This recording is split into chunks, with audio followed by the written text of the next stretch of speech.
On the continent is a buzz after President Barack Obama's speech at the African Union on Tuesday, challenging African leaders to allow true democracy in their nations.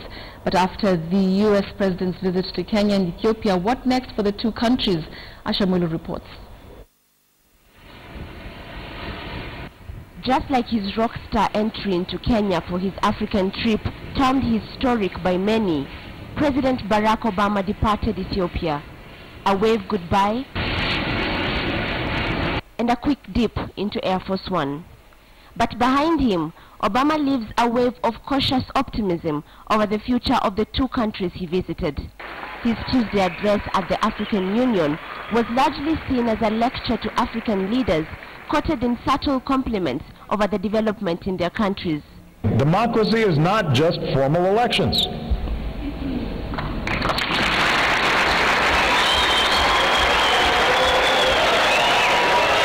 You know, when journalists are put behind bars for doing their jobs, or activists are threatened as governments crack down on civil society, then you may have democracy in name but not in substance.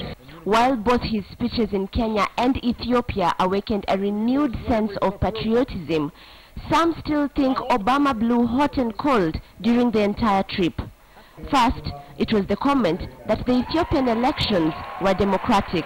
Not just in Africa, but around the world. When we are traveling to countries where we have concerns about the rule of law, human rights, corruption, whatever, democratic governance, we make those concerns known, publicly and privately.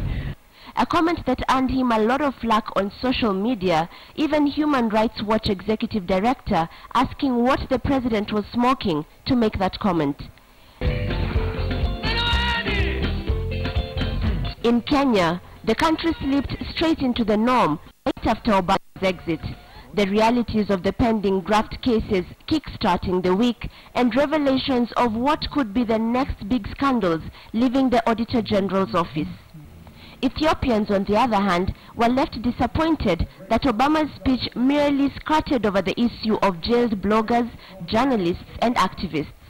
This account on Twitter noted that no single journalist was there to ask about democracy and human rights since such journalists were in prison.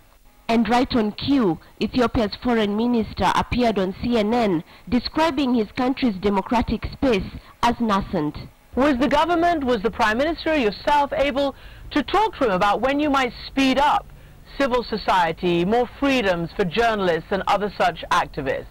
He said that, I will suggest some things as a friend and as a partner. So, of course, there could be advice from a friend and a partner, just suggestions. And as you know, on democracy and human rights, our democracy is a nascent one, and there are many areas that we need to strengthen. If Obama's visit has done anything for Africa, it's reignited debate over key issues on governance and human rights in different countries. But after all the tough talk, Africa is again left to debate and choose the direction to take. Asha Mulu, KTN News.